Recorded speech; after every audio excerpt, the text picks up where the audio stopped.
கேக்குறேன் பாரு. போதும்டா. அம்மாக்கு துணி மடிக்க ஹெல்ப் பண்ணுவா.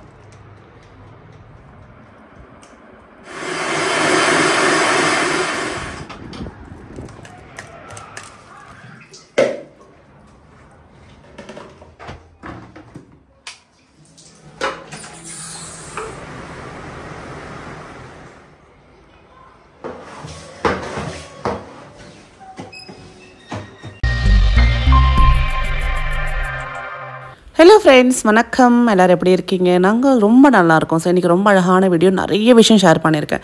ஸோ இப்போ பார்த்திங்கன்னா பெட் ஸ்ப்ரெட் மாற்றிடலாம். வீக்லி வந்து பார்த்திங்கன்னா ஒன்ஸ் நம்ம வந்து பெட் ஸ்ப்ரெட் மாற்றணும். அதெல்லாம் நல்லது. அண்ட் தலைகாணி வர பார்த்திங்கன்னா முடிஞ்சால் உங்களுக்கு டேண்ட்ரஃப் இருக்குன்னா நீங்கள் வந்து 2 டேஸ்க்கு ஒன்ஸ் மாற்றுங்கன்னு சொல்லி ரெக்கமெண்ட் பண்ணுறாங்க. ஸோ இன்கேஸ் உங்களுக்கு அந்த டேண்ட்ரஃப் இருக்குது அப்படின்னா தயவு செஞ்சு உங்கள் தலைகாணி உரையை நீங்கள் 2 டேஸ் ஒன்ஸ் மாற்றிட்டே இருங்க. அதே மாதிரி உங்களோட பில்லோ யார் கூட ஷேர் பண்ணிக்காதீங்க. ஸோ இது வந்து காமனாக சொல்லக்கூடிய டிப்ஸ். நான் வந்து ரெகுலராக யூஸ் பண்ணது பார்த்திங்கன்னா இந்த ஃபிட்டட் பெட்ஷீட்ஸ் தாங்க. ரொம்ப நல்லாயிருக்கு. அதுவும் வீட்டில் கிட்ஸ் இருக்கிறப்போ அது மேலே ஏறி குதிச்சு விளையாடுவாங்க. நம்மளுக்கு வந்து அது போடுறதுக்கும் மெயின்டைன் பண்ணுறதுக்கும் ரொம்ப ரொம்ப நல்லாயிருக்கும். அமேசானில் வாங்குறது எல்லாமே நீங்கள் வந்து நல்ல வைப்ரண்ட் கலர்ஸ் வந்து வாங்கினீங்கன்னா ரூம் நல்லா கலர்ஃபுல்லாக இருக்கும். எனக்கு இந்த மாதிரி நல்லா வந்து கலர் பேட்டர்ன்ஸ் ரொம்ப பிடிக்கும். என் ஹஸ்பண்டுக்கு வந்து ரொம்ப சர்ட்டலான கலர்ஸ் பிடிக்கும். ஸோ நான் வாங்குறது பார்த்திங்கன்னா மோஸ்ட்லி இந்த மாதிரி நல்ல கலர் காம்பினேஷனாக வைப்ரண்ட்டாக இருக்கிற மாதிரி தான் பார்த்து வாங்குவேன். உங்களுக்கு வந்து பெட் ஸ்ப்ரெட்ஸ் ரொம்ப சர்ட்டலான கலர், ரொம்ப டல் கலர், இல்லை லைட் கலர் பிடிக்குமா, இல்லை நல்லா வைப்ரண்ட்டாக கலர்ஃபுல்லாக இருந்தால் பிடிக்குமா? மறக்காமல் கமெண்ட் பண்ணுங்கள். நீங்கள் வந்து கிங் சைஸ் இல்லை குவீன் சைஸ் வச்சுருந்தாலும் அதுக்கேற்ற சைஸில் உங்களுக்கு அமேசான் அவைலபிளாக இருக்குது. ஜஸ்ட் அமேசானில் போய்ட்டு ஃபிட்டட் பெட்ஷீட்ஸ்னு சொல்லிட்டு உங்களோட அந்த பெட்டோட சைஸ் மட்டும் போட்டுக்கோங்க. அது மட்டும் கரெக்டாக போடுங்க. அந்த பால் பாட்டில் எடு. அம்மா கையில் போடு. அதே தைலம் வேணாம், பாட்டில் மட்டும் தைலம் வச்சிரு. தைலம் வச்சிரு, அங்கேயே வச்சிரு. நேற்று விலாகில் நான் வந்து ஒரு பெரிய வாட்ச் பாக்ஸ் வந்து வாங்கினது காமிச்சிருப்பேன். அதை என்னோடய வாட்சஸில் ஆர்கனைஸ் பண்ணிவிட்டேன்.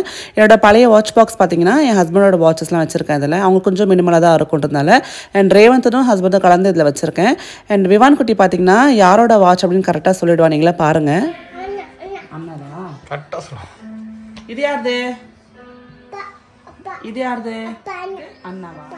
இது இது இது தெரியல. இது யாரு? அப்பாதான். அப்பா நீ அப்பா போல தான் ஒத்துக்கிறோம். சட்டுக்கட்டும் பத்திரமா இருக்கலாம் உள்ளன்னு. இது யார் ஆச்சுமா? இது யாரு? இது இது யாரு? இது கரெக்டா சொல்றேன்ப்பா. அப்பா அண்ணாரு மூவாச்சு. நான் மூவாச்சு இங்க இருக்கு பாரு பாரு. இங்க வைக்கலாமா? விவான் வாட்ச் கூட வச்சாச்சு. ஓகே, கையில கட்டிக்க போறியா? Okay super. விவானுக்கு வந்து இப்போ டமி ரோலான் அப்ளை பண்ணிகிட்ருக்கேன். ஸோ பொதுவாக வந்து குழந்தைங்களுக்கு வந்து இந்த கேஸ் ப்ராப்ளம் வரும் இல்லையா, கோலிக் பெயின் வரும். அதுக்கு வந்து நம்ம அந்த காலத்தில் என்ன பண்ணுவோம் அப்படின்னா பெருங்காயத்தை நல்லா தண்ணியில் கரைச்சி அந்த பெருங்காயத்தில் அந்த லிக்விட் வந்து தேய்ச்சி விடுவோம் தொப்புள் சுற்றி. ஸோ அதே மாதிரி இப்போ லவ்லாப்பில் பார்த்திங்கன்னா உங்களுக்கு டமி ரோலான் வந்திருக்கு. இதில் என்னென்ன இருக்குன்னு பார்த்தீங்கன்னா ஹிங், அதாவது பெருங்காயம் இருக்குது, ஜிஞ்சர் இருக்குது, அதே மாதிரி பார்த்தீங்கன்னா உங்களுக்கு ஃபெனுக்ரிக் இருக்குது. இது எல்லாமே ஆயுர்வேதிக் ப்ராடக்ட் தான். ஸோ நீங்கள் தாராளமாக வந்து யூஸ் பண்ணலாம். எந்த விதமான இதில் கெமிக்கல்ஸும் கிடையாது. இந்த ப்ராடக்ட் பார்த்திங்கன்னா அமேசானில் இருக்குது, அது மாதிரி லவ்லாப் வெப்சைட்லேயும் இருக்குது. ரொம்ப நல்லா இருக்கு. நான் கிட்டத்தட்ட பார்த்தீங்கன்னா ஒரு 6 மந்த்ஸாக யூஸ் பண்ணிட்டு இருக்கேன். அதே மாதிரி இது வந்து உங்களுக்கு ட்ராவலர் ஃப்ரெண்ட்லியும் கூட. ஸோ வெளியில் எங்கேயாவது போகிறீங்கன்னா அழகாக நீங்கள் ஹேண்ட்பேக்கில் போட்டு எடுத்துகிட்டு போயிடலாம். ஸோ குழந்தைங்களுக்கு எப்போ வந்து கோலிக் பெயின் வரும், எப்போ வயிற்று வலி வரும்னு தெரியாது இல்லையா. ஸோ அதோட பையிங் லிங்க் டிஸ்கிரிப்ஷன் பாக்ஸில் கொடுத்துருக்கேன், செக் பண்ணி பாருங்கள். ரொம்ப யூஸ்ஃபுல்லாக இருக்கும். இன்றைக்கி ரொம்ப ஒரு டைட்டான ஒரு டேன்னு சொல்லலாம், பிஸி டேன்னு சொல்லலாம். நிறைய வேலை இருந்தது.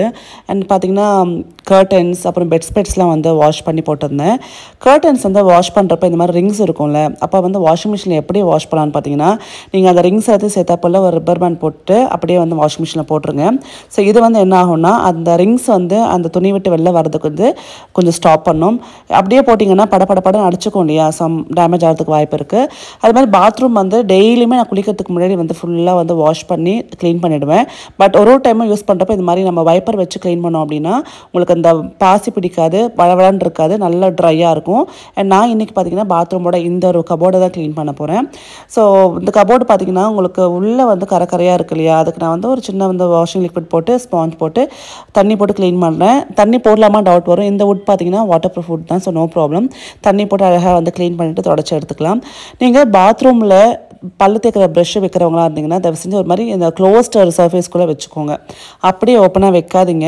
நம்ம என்ன தான் பாத்ரூமை க்ளீனாக வச்சுருந்தாலும் ஒரு விதமான ஜெர்ம்ஸ் வந்து அந்த காற்றுல இருக்குமா, அது வந்து நம்ம ப்ரஷ்ஷில் படும். ஸோ அது எதுக்கு ரிஸ்க், நிறைய இன்ஃபெக்ஷன் வரும்னு சொல்லுவாங்க. ஒன்று பாத்ரூம்க்கு வெளியில் ஏதாவது ஒரு ஸ்டாண்ட் மாதிரி மாட்டி அங்கே ப்ரஷஸ் வச்சுக்கோங்க. அப்படி இல்லைன்னா இந்த மாதிரி க்ளோஸ்டு சர்ஃபேஸ் எதாவது இருந்ததுன்னா அந்த மாதிரி வச்சுக்கோங்க. ஸோ இதெல்லாம் லேட்டஸ்ட்டாக தான் எனக்கு தெரிஞ்சது. அதுக்கப்புறம் நான் வந்து ஒரு ப்ரஷ் கூட வெளியில் வைக்கிறது கிடையாது. முதல்ல கீழே அந்த சிங்க் கிட்ட அந்த வாஷ் பேஷன் கிட்டே வச்சுருப்பேன். அது கேட்டதுக்கப்புறம் படடா என்னடா அப்படின்ட்டு எல்லாமே உள்ளே வச்சுட்டு டோர் போட்டு வச்சுருவேன். ஸோ அது கொஞ்சம் சேஃபாக இருக்கும். எல்லாத்தையும் நீட்டாக வந்து என்னென்ன வந்து வேணுமோ அது மட்டும் வச்சுருக்கேன். காலியான ஷாம்பு எல்லாத்தையும் எடுத்து போட்டு நல்லா நீட் பண்ணியாச்சு. நான் சொன்ன மாதிரி பாத்ரூம் இன்றைக்கி நான் க்ளீன் பண்ணல, ஜஸ்ட்டு வந்து அந்த கபோர்ட் மட்டும் தான் க்ளீன் பண்ணியிருக்கேன். அண்ட் கீழே திங்ஸ் எல்லாம் வச்சதால இந்த மேலே சிங்க்கையும் க்ளீன் பண்ணியிருக்கேன். டெய்லியுமே குளிக்கிறதுக்கு முன்னாடி வந்து நம்ம டாய்லெட்டை வந்து இந்த கிளாஸெட்டை க்ளீன் பண்ணிவிட்டு ஃபுல்லாக பாத்ரூம் டைல்ஸ்லாம் தேய்ச்சி க்ளீன் பண்ணிட்டோன்னா எப்போவுமே புதுசாக தான் இருக்கும்.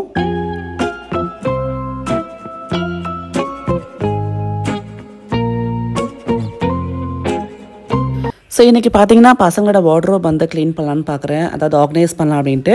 அது நான் 2ஆக பிரிச்சிட்டேன். கீழே 2 ரேக் பார்த்திங்கன்னா ரேவந்தது, மேலே 2 ரேக் பார்த்திங்கன்னா விவாந்து. இப்போ விவாந்தை நான் எடுக்க ஆரம்பித்தேன்னா ரொம்ப நேரம் ஆகும், எனக்கு வந்து நிறைய வேலை இருக்குன்றதுனால ஃபஸ்ட்டு ரேவந்தோட ரேக்கை க்ளீன் பண்ணிடலாம் அப்படின்னு பார்க்குறேன். ஒன்றொன்னா வந்து க்ளீன் பண்ண ஆரம்பிச்சிருக்கேன். ஏன்னா ஒரே நாள் நம்மளால் அவ்வளோ க்ளீன் பண்ண முடியாது. அண்ட் விவானை வச்சுக்கிட்டு எனக்கு அது ரொம்ப கஷ்டம்னு ஆல்ரெடி சொல்லியிருக்கேன். ஸோ அதனால் பார்த்தீங்கன்னா ஒரே வார்ட்ரோபை தான் 2 நாளாக தான் வச்சு க்ளீன் பண்ண போகிறேன். எனக்கு அவ்வளோதான் டைம் இருக்குது. அடுத்தது பார்த்தீங்கன்னா டின்னர் ப்ரிப்பேர் பண்ணோம். அதே மாதிரி இன்றைக்கி வந்து பனானா மஃபன்ஸ் வேறு பண்ணலாம் அப்படின்னு முடிவு பண்ணியிருக்கேன் குழந்தைங்களுக்காக. அதனால் பார்த்தீங்கன்னா கொஞ்சம் டைம் எடுக்கும். ஸோ டக்குன்னு முடிக்கணும் இல்லையா, அதனால ஃபஸ்ட்டு இந்த ரேக் மட்டும் க்ளீன் பண்ணிவிட்டு நாளைக்கு வந்து இவான் குட்டியோட ரேக் க்ளீன் பண்ணிக்கலாம். அண்ட் ரேவந்தர் பார்த்தீங்கன்னா மோஸ்ட்லியெல்லாம் மடிச்சுட்டு தான் இருக்குது. ஆனால் என்னன்னா பின்னாடி இருக்கிற துணியெல்லாம் அப்படியே இருக்குது, முன்னாடி துணி தான் நிறைய யூஸ் பண்ணிக்கனால ரொம்ப ஈஸியாக நம்ம வந்து வேலை முடிச்சிட்டோம். அப்புறம் என்னென்னா அந்த கதவை மூட முடியல, ஏன்னா துணியெல்லாம் டம்பாக இருக்கிறதுனால கதவை மூடுறது கஷ்டமாக இருக்குது. ஸோ அவன் ஃபுட்பால் கிளாஸ்க்கு போயிட்டு ரொம்ப டயர்டாக வருவான். அவன்கிட்ட சொல்கிறதுக்கே மனசு கஷ்டமாக இருக்குது. ஏன்னா ஃபுல் ப்ராக்டிஸில் இருக்கிறதுனால சரி ஓகே நம்மளே பண்ணிடலான்னு சொல்லி எடுத்து பண்ணிகிட்ருக்கேன். இல்லைன்னு வச்சுக்கோங்களேன், அவனை அழகாக உட்கார வச்சு அவனை மடிடான்னு சொல்லிட்டு அழகாக எடுத்து வச்சிருக்கலாம். அண்ட் அவன் இல்லைன்னா நான் வந்து இருக்கான குட்டி அவன் வந்து எடுத்து மடிச்சிட்ருக்கான் பாருங்கள், அவனோட பனிங்கெலாம் எடுத்து மடிச்சிட்ருக்கேன் அப்படின்ற பேரில் ஏதோ சேட்டை பண்ணிகிட்ருக்கு. நான் எந்த வேலை பண்ணாலும் கூடயே தான் இருப்பேன் என் கூட. நாளைக்கு அவன் ஸ்கூலுக்கு போயிட்டான் அப்படின்னா எனக்கு உண்மையிலே ரொம்ப கஷ்டமாக இருக்கும், கையே உடஞ்சி போன மாதிரி இருக்கும். அந்தளவுக்கு கூடவே இருந்து பழகிட்டான். ஸோ நான் அங்கே க்ளீன் பண்ணிட்டுருக்கேன், இவர் வந்து இங்கே தொடப்பத்தை வச்சு பெருக்கிட்டு இருக்காரு. சார் ஓகே நான் என் வேலை ஆகணும் அப்படின்னா அவனை கொஞ்சம் எங்கேஜாக வச்சுக்கணும். அதுக்காக இந்த மாதிரி அவன் என்ன பண்ணுறானோ அப்படியே பார்த்துட்டு விட்டுட்டு ரொம்ப நல்ல ஸ்ட்ரிக்டாக கண்டுக்க மாட்டேன். ஒரு சிஸ்டர் சொன்னாங்க, அக்கா நீங்கள் ரொம்ப பேம்பர் பண்ணுறீங்க விவானை, ஸ்ட்ரிக்டாக இருங்கன்ட்டு. குழந்தைங்க இன்னும் 2 வருஷத்தில் ஸ்கூலுக்கு போயிட்டாங்கன்னா எல்லாம் ஸ்ட்ரிக்டாக தான் இருக்க போகிறாங்க. ஸோ ஒரு 3 வருஷம் பேம்பர் பண்ணலாமே, தப்பு கிடையாது. பேம்பர் பண்ண டைமே பேம்பர் பண்ணணும், ஸ்ட்ரிக்டாக டைமில் ஸ்ட்ரிக்டாக இருக்கணும். ஸோ கண்டிப்பாக அந்த டைமும் வரும். பட் இப்போ நான் கண்டிப்பாக ஸ்ட்ரிக்டாக இருக்க மாட்டேன், ரொம்ப பேம்பரிங்காக தான் பார்த்துப்பேன். அது ஏன் அப்படின்னா ரொம்ப வருஷம் கழிச்சு பிறந்திருக்கான், அது ஒரு ரீசன். அண்ட் ரொம்ப செல்லம் வீட்டில், அதனால எல்லாருக்கும் செல்லன்றதுனால அந்த பேம்பரிங் கண்டிப்பாக இருக்க தான் சரி. நான் ஓப்பனாக சொல்லிடுறேனே. ஸோ அழகாக வந்து 2 ரேக் க்ளீன் பண்ணியாச்சு, அவ்வளோதான். இன்றைக்கி வந்து இந்த வேலை முடிஞ்சிருச்சு. ஸோ அடுத்தது பார்த்தீங்கன்னா ஹியூமிடிஃபையர் வந்து ஆன் பண்ணியிருக்கேன். ஹியூமிடிஃபையர் உங்களுக்கு வந்து எதுக்கு யூஸ் பண்ணாங்கன்னு தெரியுமா? ஸோ நான் பார்த்தீங்கன்னா இன்றைக்கி யூஸ் பண்ணுறது வந்து அகரோ பிராண்டோட ஹியூமிடிஃபையர் தான், ரொம்ப சூப்பராக வேலை செய்யுது. அண்ட் இது வந்து அல்ட்ராசோனிக் டெக்னாலஜியில் தான் வேலை செஞ்சுட்ருக்கு. நான் எல்லாத்தையும் எக்ஸ்பிளைன் பண்ணுறேன், கொஞ்சம் என் வரலையும் பாருங்கள், உங்களுக்கு நிறைய விஷயம் வந்து இதை தெரியும். இந்த ஹியூமிடிஃபையர் எதுக்கு யூஸ் பண்ணுறோம்னு பார்த்தீங்கன்னா காற்றுல இருக்கக்கூடிய அந்த ட்ரைனஸ் எடுத்துகிட்டு நல்லா மாய்ஸ்சரைஸான காற்று கொடுக்கும். அதே மாதிரி பார்த்திங்கன்னா ஸ்கின் ஹைட்ரேஷனுக்கும் நல்ல சவுண்ட் ஸ்லீப்புக்கும் அதே மாதிரி எஃபர்ட்லெஸ் ப்ரீத்திங்க்கும் ரொம்ப யூஸ்ஃபுல்லாக இருக்குங்க. ஸோ இந்த ஹியூமிடிஃபையர் அகரோ பிராண்டது பார்த்திங்கன்னா உங்களுக்கு 4.5 லிட்டர்ஸ் லார்ஜ் கெப்பாசிட்டி வாட்டர் டேங்கோட வருது. அது மட்டும் இல்லாமல் இது வந்து உங்களுக்கு ஏரை வந்து மாய்ஸ்சரைஸ் பண்ணி அப் டு 15 ஹவர்ஸ் வரலையும் உங்களுக்கு அந்த கூலான அந்த ஃப்ரெஷ்ஷான அட்மாஸ்ஃபியரை வந்து மெயின்டைன் பண்ணுங்க. ஸோ இங்கே வந்து நீங்கள் அந்த நாப் ஓப்பன் பண்ணிங்க அப்படின்னா இதுக்குள்ளே வாட்டர் நீங்கள் ஃபில் பண்ணிக்கலாம். 4.5 லிட்டர் மேக்ஸிமம் தண்ணி நீங்கள் வந்து இதில் ஃபில் பண்ணி யூஸ் பண்ணிக்கலாங்க. அதே மாதிரி கீழே இந்த நாசிலில் ஸ்டோன்ஸ் மாதிரி கொடுத்துருக்காங்க. ஸோ இது மாதிரி தலைகீழாக நீங்கள் வந்து வச்சு தண்ணி பிடிச்சிட்டு ஒரு உங்களுக்கு ஹேண்டலும் கொடுத்துருக்காங்க பாருங்கள், ஈஸியாக பிடிக்கிறதுக்காக. இப்போ வந்து ஜஸ்ட் இதில் வந்து இந்த ஃபிட் பண்ணிட்டீங்கன்னா ரெடி ஆகிடுச்சு. மேலே இருக்கக்கூடிய நாசல் பார்த்தீங்கன்னா 360 டிகிரிஸ்க்கு உங்களுக்கு வந்து ரொட்டேட் பண்ணிக்கலாம். ஸோ உங்களுக்கு எப்படி வந்து மிஸ்ட் வேணுமோ அந்த டைரெக்ஷனில் வச்சுக்கலாம். இப்போ ஆன் பண்ணிவிட்டு நான் மேக்ஸிமமில் வைக்கிறேன் பாருங்கள். நீங்கள் இந்த நாப் ரொட்டேட் பண்ண ஆரம்பித்த உடனே வந்து பார்த்தீங்கன்னா கூலான மிஸ்ட் வர ஆரம்பிக்குது. நம்ம ரூமே நம்ம சில்லுன்னு அதே மாதிரி பார்த்தீங்கன்னா நல்லா மாய்ஸ்சரைஸாக அந்த காற்று இருக்கும். ஸோ இதோட பைண்ட் லிங்க்ஸ் நான் டிஸ்கிரிப்ஷன் பாக்ஸில் கொடுத்துருங்க, ரொம்ப யூஸ்ஃபுல்லாக இருக்குது. மறக்காமல் வாங்கி ட்ரை பண்ணி பாருங்கள் உங்களுக்கு தேவை இருந்ததுன்னா. இப்போ வந்து நம்ம பனானா மஃபின்ஸ் நல்ல ஸ்பாஞ்சியாக டேஸ்ட்டாக எப்படி பண்ணுறதுன்னு பார்க்கலாம். ரொம்ப ஈஸியாக பண்ணிடலாம். வீட்டில் இருக்கிற இன்க்ரீடியன்ஸ் வச்சு பண்ணக்கூடிய ஒரு ரெசிபி தான். யாரோனாலும் ட்ரை பண்ணி பார்க்கலாம். ஸோ ரொம்ப டேஸ்ட்டாக இருந்தது. ஆக்சுவலாக பண்ணதுக்கப்புறம் கிட்ஸ் எல்லாம் விரும்பி சாப்பிடுவாங்க. அண்ட் நீங்கள் வந்து ஸ்கூல் ஸ்நாக்ஸாகவும் பண்ணி கொடுக்கலாம். ஸோ அதுக்கு பார்த்திங்கன்னா நான் வந்து மைதா மாவு எடுத்திருக்கேன். ஸோ கிராம்ஸ் கணக்கில் தான் எனக்கு சொல்ல போகிறேன். கரெக்டாக அக்குரேட்டாக உங்களுக்கு சொல்லிடுறேன். ஸோ கரெக்டாக பார்த்திங்கன்னா ஒரு 75 கிராம்ஸ் வந்து மைதா எடுத்துக்கணும். பொதுவாக பேக்கிங் பொறுத்தவரையிலுமே உங்களுக்கு மெஷர்மெண்ட்ஸ் கொஞ்சம் அக்யூரேட்டாக இருந்தால் நல்லா அவுட்புட் கிடைக்கும். அதனால் பார்த்திங்கன்னா நான் வந்து ஒரு 2 கிராம் கூட வந்து பிரச்சனை கிடையாது. 75 கிராம்ஸ் மைதாக்கு வந்து நம்ம பனானா நல்லா மேஷ் பண்ணது பார்த்திங்கன்னா 65 கிராம்ஸ் எடுத்துக்கணும். நான் கொஞ்சம் நிறையவே மேஷ் பண்ணுறேன். ஏன்னா நான் பனானா பேன் கேக்கும் சேர்த்து இந்த பனானா மேஷ் பண்ணுறதுனால கொஞ்சம் நிறைய இருக்கமா இருக்கும். நீங்கள் ஒரு பனானாவை வந்து மேஷ் பண்ணால் போதும். நீங்கள் வந்து எந்த விதமான பனானாவும் யூஸ் பண்ணிக்கலாம். ஸோ இதுதான் கிடையாது. ஸோ உங்கள் வீட்டில் எது அவைலபிளாக இருக்கோ அது யூஸ் பண்ணிக்கோங்க. டேஸ்ட் நல்லா தான் இருக்கும். ஸோ கரெக்டாக weighing ஸ்கேலில் நம்ம வெயிட் மெஷர் பண்ணி எடுத்துக்கணும். நான் சொன்ன மாதிரி பேக்கிங் பொறுத்தவரைக்குமே மெஷர்மெண்ட்ஸ் ரொம்ப முக்கியம். 65 கிராம்ஸ் நம்ம பனானா வந்து மேஷ் பண்ணது எடுத்துகிட்ருக்கோம் கரெக்டாக எக்ஸாக்டாக. ஸோ இதுக்கு பார்த்திங்கன்னா பட்டர் வந்து 50 கிராம்ஸ். நான் வந்து ஒரு 2 கிராம் கூட இருக்கும், 52 கிராம்ஸ் இருக்கும். பட் பரவாயில்ல, ரூம் டெம்பரேச்சரில் இருக்கக்கூடிய பட்டர் ரொம்ப நல்லது. அண்ட் நான் வந்து ப்ரௌன் சுகர் தான் இன்றைக்கி சேர்க்குறேன். ஸோ ப்ரௌன் சுகர் பார்த்திங்கன்னா 75 கிராம்ஸ் நான் எடுத்துருக்கேன். இந்த மெஷர்மெண்ட்ஸ்லாம் பார்த்திங்கன்னா நம்மளுக்கு வந்து 6 மஃபின்ஸ்க்கு கரெக்டாக இருக்கும். இப்போ ஓவன் வந்து நம்ம வந்து ப்ரீ ஹீட் பண்ணிக்கலாம். 180 டிகிரி செல்சியஸில் கன்வென்ஷன் மோடில். அதே மாதிரி பார்த்திங்கன்னா 2 ராட் ஹீட்டில் வச்சு 18 மினிட்ஸ்க்கு நான் வந்து ஹீட் பண்ணிக்கிறேன், ப்ரீ ஹீட் பண்ணிக்கிறேன். ஸோ இது இருக்கட்டும். இதுக்குள்ளே நம்ம வந்து பேட்டர் ரெடி பண்ணலாம். ஸோ ஃபஸ்ட்டு பார்த்திங்கன்னா எல்லாத்தையும் வந்து நம்ம எடுத்து வச்சுக்கிட்டோம் இல்லையா. இப்போ வந்து நல்லா மேஷ் பண்ணால் இந்த பனானாவில் ரூம் டெம்பரேச்சரில் இருக்கக்கூடிய எக்கு வந்து 1 சேர்த்துக்கணும். ஸோ நான் சொன்ன மாதிரி இந்த மெஷர்மெண்ட்ஸ் எல்லாமே வந்து 6 நம்பர் ஆஃப் மஃபின்ஸ்க்கு தான். நீங்கள் இன்னும் நிறைய பண்ணணுன்னா அதுக்கேற்ற மாதிரி குவான்டிட்டி இன்க்ரீஸ் பண்ணிக்கலாம். ஸோ நம்ம வந்து எக்கு சேர்த்துட்டு நல்லா வந்து பனானாவோட வந்து மிக்ஸ் பண்ணிக்கலாம். இப்போ இதில் வந்து வெனிலா எக்ஸ்ட்ராக்ட் இருக்கு இல்லையா, அது வந்து பார்த்திங்கன்னா 1/2 ஸ்பூன் போடணும். ஸோ இது வந்து நம்மளுக்கு அந்த எக் ஸ்மெல் கொடுக்காம நல்ல சூப்பராக ஃப்ளேவர்ஃபுல்லாக இருக்கும்.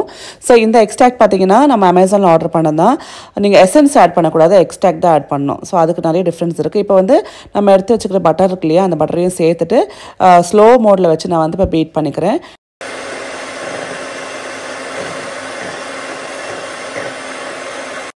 ஸோ இந்த மஃபின்ஸ்க்கு பார்த்திங்கன்னா நீங்கள் ஒயிட் சுகர் பவுடரும் யூஸ் பண்ணிக்கலாம். பட் ஒயிட் சுகர் சேர்க்குறப்போ பவுடர் பண்ணி சேர்த்துக்கோங்க, அப்படியே சேர்க்காதீங்க. இப்போ நான் ப்ரௌன் சுகர் அப்படியே சேர்க்குறேன். இது வந்து நல்லா கிறிஸ்டலாக தான் இருக்குது, நல்லா கொஞ்சம் நல்லா பொடி பொடியாக தான் இருக்குன்றதுனால ரொம்ப வந்து பவுடர் பண்ண அவசியம் கிடையாது. ஸோ அப்படியே சேர்த்துட்டு நம்ம நல்லா வந்து பீட் பண்ணிக்கலாம். நான் பீட்டரில் பார்த்திங்கன்னா ஒரே ஒரு அந்த அட்டாச்மெண்ட் தான் வச்சுருக்கேன். ஏன்னா வந்து 2 வச்சா ரொம்ப ஓவராக வந்து நம்மளுக்கு பீட் ஆகிடுன்னு சொல்லி ஒரே ஒரு அட்டாச்மெண்ட் தான் வச்சு நான் பீட் பண்ணிகிட்ருக்கேன்.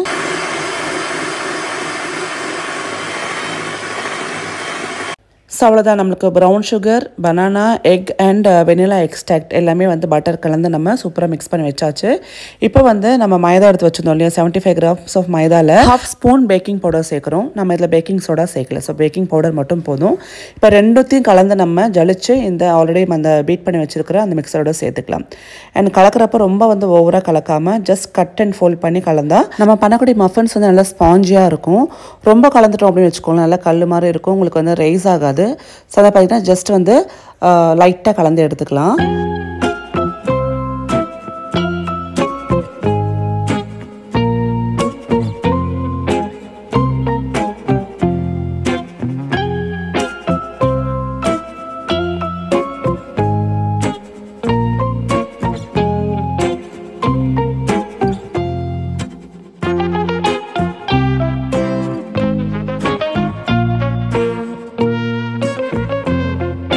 இப்போ எல்லாமே ஒன்று சேர கலந்தாச்சு. இதில் வந்து 2 ஸ்பூன் அளவுக்கு வந்து சாக்லேட் சிப்ஸ் நான் சேர்த்துக்கிறேன்.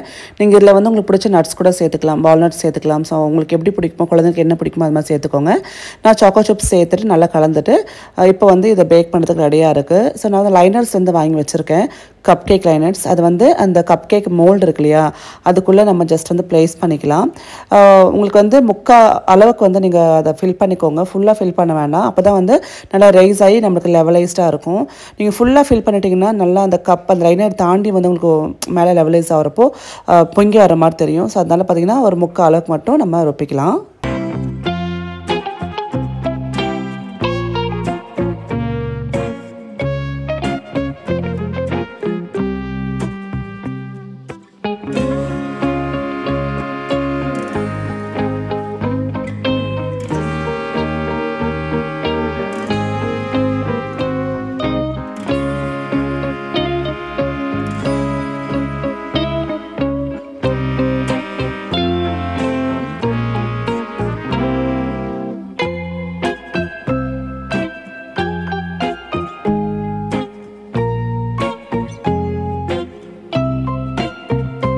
எல்லாத்தையும் ஃபில் பண்ணதுக்கப்புறம் ஜஸ்ட் வந்து 2 வாட்டி டேப் பண்ணிக்கோங்க. டேப் பண்ண பிற்பாடு இப்போ மேலே வந்து கொஞ்சம் நம்ம சாக்கோ சிப்ஸ் தூவிக்கலாம். கொஞ்சம் நல்லா பார்க்கறதுக்கும் நல்லாயிருக்கும், டேஸ்ட்டும் சாப்பிட்றப்ப நல்லாயிருக்கும்.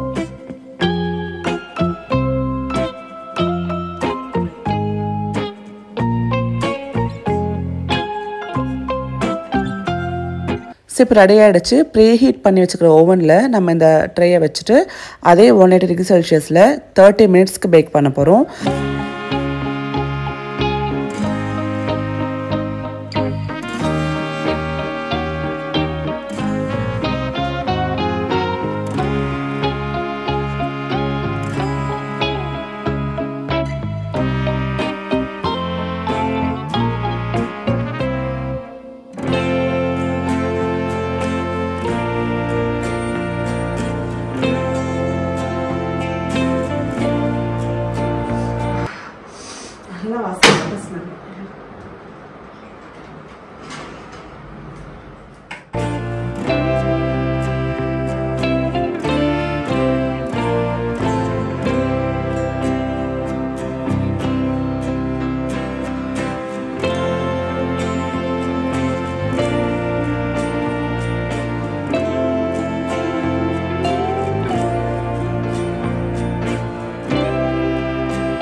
சூப்பரான பனானா மஃபின்ஸ் ரெடி ஆயிடுச்சு. நான் இப்போ அதை அன்மோல்ட் பண்ணி காட்டுறேன். அதாவது இதை விட்டு எடுத்து காட்டுறேன். எவ்வளோ அழகாக வருது பாருங்க.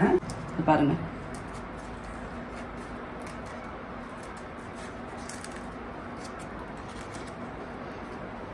சூப்பராக பேக் ஆயிருக்கு. ரொம்ப ஸ்பாஞ்சியாக இருக்கு பாருங்க. சாப்பிட்டு காட்டுமா? யம்மியாக இருக்குது. ரொம்ப ரொம்ப நல்லா இருக்கு. ஸோ நீங்களும் ட்ரை பண்ணி பாருங்கள். கண்டிப்பாக ரொம்ப நல்லா வரும். ஸோ நம்ம எது பண்ணாலும் குழந்தைங்க நல்லா இருக்குன்னு சொன்னால் நம்மளுக்கு திருப்தியாக இருக்கும். ஃபஸ்ட்டு வந்து ரேவந்த் கொடுத்து பார்க்குறேன். அவன் எப்படி இருக்குன்னு சொல்லி அவனோட ஃபீட்பேக் சொல்கிறான் பாருங்கள்.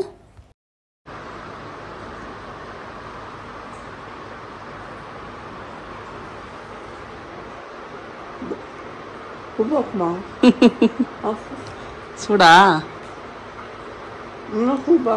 அப்படியா? இனிமேல் ஸ்கூலுக்கு ஸ்நாக்ஸ் அம்மா தான் செஞ்சு கொடுப்பேன், பேக்கரியில் வாங்க மாட்டேன்.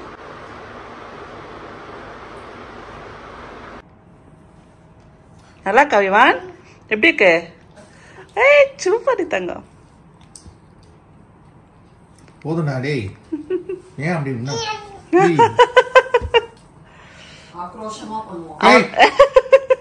அப்படிலாம் சாப்பிட கூடாது. அவனுக்கு அம்மா எது பண்ணாலும் பிடிக்கும். ஐயோ டேய் டேய் டேய். பாப்பா பாப்பா பிடிச்சிருக்க பாப்பா உனக்கு? காருக்கு பொம்மைக்கு எல்லாத்துக்கும் ஊட்டி விடுவான் அவன்.